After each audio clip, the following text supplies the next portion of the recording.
All right, so the next one here is a slant route.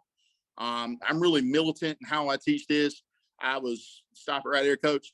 I was really, really fortunate to have a wide receiver coach and offensive coordinator at Union Pines. His name is Ryan Giggy. Coach Giggy is the very best wide receiver coach I've ever had the pleasure of coaching with, just because he's a small details type guy. And, this film we're watching right here, he never had an opportunity to coach, 19 or 4 because he came in my second year there.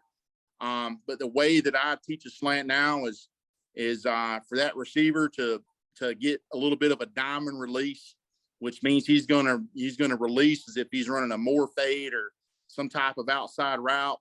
And on that third step, he's gonna do what Coach Giggy referred to as breaking the glass, and he's gonna nod opposite of where he's getting ready to go to, and then he's gonna stay skinny. He's gonna stay skinny in the window. Now, what a lot of wide receivers do, guys, is they start drifting upfield when they're running a slant, and they end up running themselves into the curl flat window, or sometimes a receiver can get so upfield that they end up running themselves into the cover 3 safety. So it's important to get a diamond release. That first step has got to be outside, and by that third step, man, you got to nod your head. You got to break that glass, get inside, and look for the football right now, because there may not be that much separation between you and that corner, and we got to be able to get that football in there. We got to be able to get that football in there before that linebacker is able to get there. Now, Coach, run that back. All right, stop it. So, like I said earlier, we knew how Montgomery Central right here, who is one of the most well-coached football teams I've ever had the pleasure of coaching against. Like I said, these guys as a coaching staff won over 10 state championships together with Benji Brown and Alan Brown. But their identity as a defense is they were going to scrape you on option. And so that means that they were squeezing that in to help take away the dive. They were going to scrape their place out inside linebacker off the hips of the end to take the quarterback on the option, which allowed them to run their outside linebacker straight to the pitch guy. So as you can see here on film, that outside linebacker for Montgomery Central, he's going to run straight to the pitch guy every time. Well, if their identity as a defense is to be a 4-4 cover 3 team, and that outside linebacker is responsible for the curl flat area, well, now he's in a bind. He's in a predicament. He can't take away pitch on the option and cover the curl flat window. So run it back, Coach. You're going to see right here.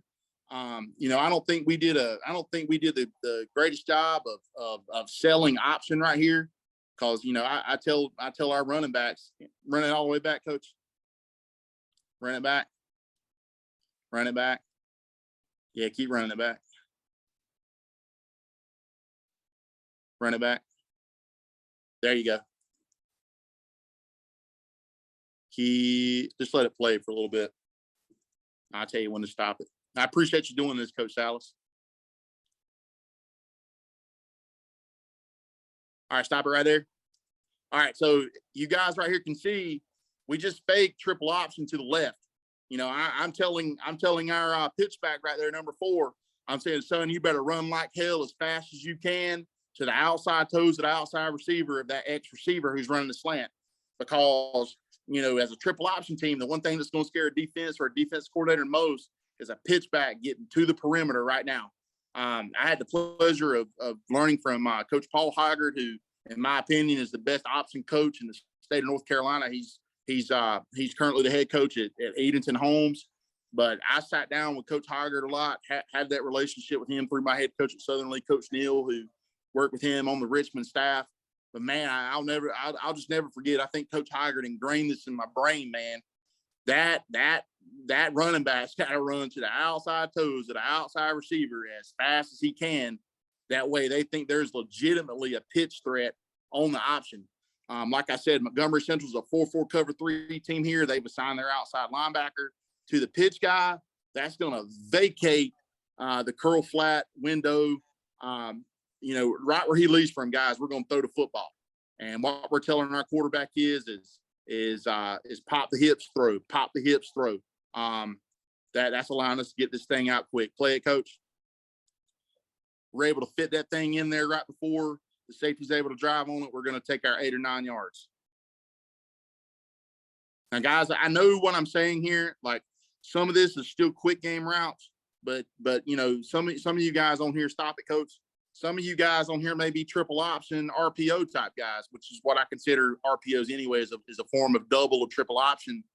But there is multiple ways to incorporate quick game into your offense, some of which is going to put some defenders in conflict. Now, right here against Northmore, we're in Ray. You know, going back to what I said earlier, if the running back is to the same side as the quick game, then this means that he's a part of the concept.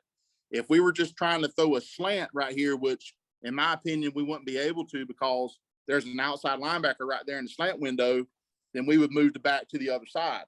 But in this defense that Northmore is playing, we know that we have the outside linebacker right here in a predicament.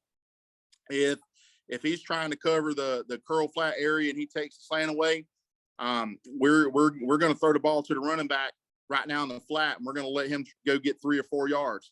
If that linebacker runs straight to the running back, trying to take the swing pass away, we're going to throw the slant in the window right where he leads from. So this concept right here is what I call Seattle. It's a form of bubble slant, which is a great cover 3 beater. You know, you can run the same concept away from the slot receiver, and you just end up making your running back the bubble guy. The only thing that he's doing is he's running a swing instead of a bubble. But watch this right here. Rory's footwork isn't going to change. It's just right foot back. That linebacker's running right to the running back. Bam. We're going to throw that football right off of his inside shoulder. Run it back, coach. Watch this. He's running straight to the back. Bam. We're going to throw it in there right now. It's a great way, guys, to get your athlete the ball, get one of your best athletes the ball in a hurry. Let him go be a ball player. I mean, guys, that's a simple, quick, easy read. Still implementing that right foot. It's still incorporating that quick game footwork into it. Right foot back, shuffle your feet, ball. Right foot back, shuffle your feet, ball. And we're just teaching our quarterbacks, man. You're reading this first movement. You know, you're not going to be wrong. Stop it, coach. You know, even if you do make the wrong read, and even if you do make a little bit of the wrong read, and that linebacker right there is coming to tackle your running back, you know, like I said, and I'm coaching my guys that you're better than him. You're going to go beat that guy. So, you know, one of your 2 best athletes is going to have the ball in his hands, and you never know. He may make that linebacker miss anyway, and up the sideline it goes. You know, I think Hal Mummy said this, Coach Salas. I think you'll smile, but guys, you got to be okay with being bored. You got to be okay with throwing the ball short, man, because you know anytime you're able to get the athletes the ball in a simple manner, they got a chance to go show how much of a great athlete they are. Now, right here, we're in what I call rip, which is 2x2. I think our receivers are really spaced out well here. I would like to see number 4, the slot receiver to the bottom of the screen, more lined up, you know, near the hash marks. That way we get the whole field spread out. Now, I don't know if I made a reference to this earlier on here, but sometimes I have what's called mirrored concepts. Mirrored concepts just mean that you're running the same route combination on both sides. Normally in these types of situations, I just simply, you know, put on our wristbands. We're running Seattle mirror, which is a bubble slant to both sides. I let my quarterback choose which side he wants to throw to. Now, obviously, you know, if I'm the quarterback here, I'm moving the back to the left, and I'm trying to read that outside linebacker who's apex between the tackle and number 2. I'm reading him right now. Is he going to take bubble, or is he going to drop? Or is he going to drop in that curl window when he sees 2 go out to try to take the slant away? That's the way a lot of guys, you know, teach cover 3 is if they see number 2 go out, then they're immediately going to get their eyes back on 1 because they know that 1's coming back inside. You know, that's, you know, a lot of defense coordinators are you know, teaching their DBs to recognize routes and what it is they're trying to do. I think the best defensive coordinators out there, If you're gonna be a 4-4 cover 3 type football team, and man, every week at practice, you better work a weakness period where you let the offense run bubble slant against you or curl flat against you or any type of concept that's going to beat cover 3. That way, as a defense, you can get great at coming up and rallying and making these plays and doing the little things right in the defense that you're trying to play. But going back right here, I mean, guys, this is going to show you right here that these concepts work. Rory's right foot back, open hip, ball. Okay, in theory, this play shouldn't really work because we don't have a lot of space. Stop it, coach. There's just not a lot of space right here to the bottom of the screen for us to run this bubble slant concept. Now, of course, it's mirror, but I would like to see us work that to the top of the screen over here. I think we would end up having to slant to the field, and we're able to throw that thing in there to 19, and now he can go make a move on the high safety, and off to work he goes. Run it back, coach. But nonetheless, Rory, number 16, my quarterback here, he gets eyes on that outside linebacker. He's running straight to bubble. Replace him. Throw it to 44. He's one of our best athletes on the slant. Let him go get vertical. Right foot back, open hit, read first movement, ball. Fit it in there. Let your best athlete go be an athlete. Moving on to the next clip, we have a little bit more leverage here. Now, I think Coach Salas would agree with me on this. Very rarely, go back, Coach. Very rarely in a football game is the ball going to be in the middle of the field. This is why we need to be really intentional in practice about who we have, put the football in certain areas. One of the jobs that Coach Salas gave me as a first-year paid coach on his staff at Lumberton was he said, Coach Cox, you're going to spot the ball for me after every offensive play. Well, back then I'm looking at Coach Salas like, dang, coach, well, this is kind of a crappy job, and I don't understand why it is you're making me do this, but run it back. Now as a head coach, as a guy who's called offense, run it back again, coach. I understand the importance of why Coach Salas made me do that is because he was trying to teach me that in order to be a great offense, you've got to move the ball from right hash to left hash in the middle. That way you can practice all of your concepts. That way, no matter what situation or where you're at on the field as an offense, you can still run your system, your plays. So credit to you on that, coach. Same concept here. Southern Lee's outside linebacker right here.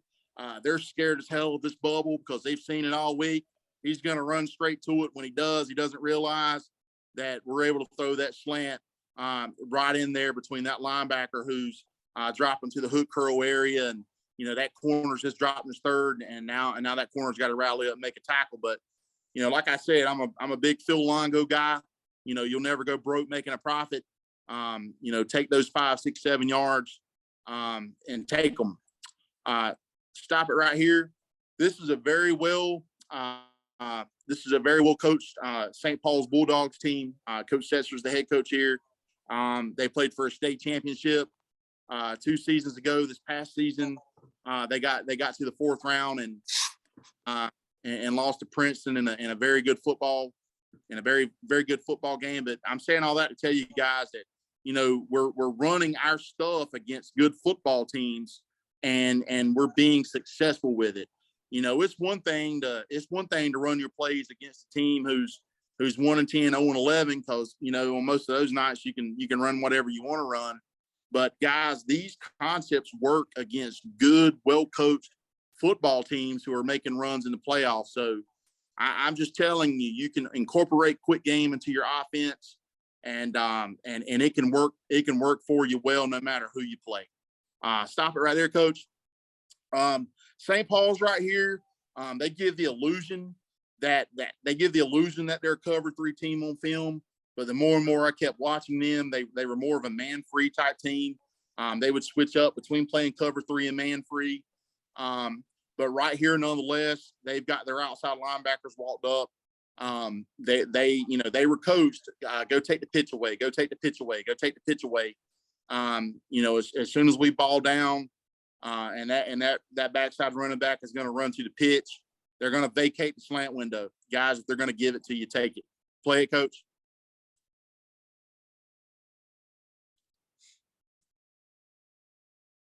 mean, guys, this is a good football team right here. And we're able to take yards from them. Outside linebacker's going to run the pitch, throw a slant right in there behind him. He can't do both, guys. He's in a predicament. If he's going to run the pitch, he can't cover the curl flat window. He can't do it. He can't do both. You know, and obviously here, stop it, coach. Even though we're showing triple option right here, this just turns into swing slant combo or bubble slant. This just turns into Seattle. But this is a way our offense was able to do the same things and just give a different look off of it. You know, like I said, 19 right here, maybe a 4.75, 4.8 type athlete, ended up having 1,200 yards receiving, just taking 5 or 6 yards at a time. Go ahead, coach, play this one. I think this is a whole nother clip. I mean, guys, this is a good football team. Over and over in this game, we just keep taking 5, 6, 7 yards. And we knew we had to because of how good of a football team they were. You know, any advantage they were going to give us, we had to be able to take it because we knew we were only going to have so many chances. So, you know, and this is a great way to, if I have any option football coaches on here working, this is a great way to incorporate quick game into your option scheme and make people wrong depending on how they want to defend option.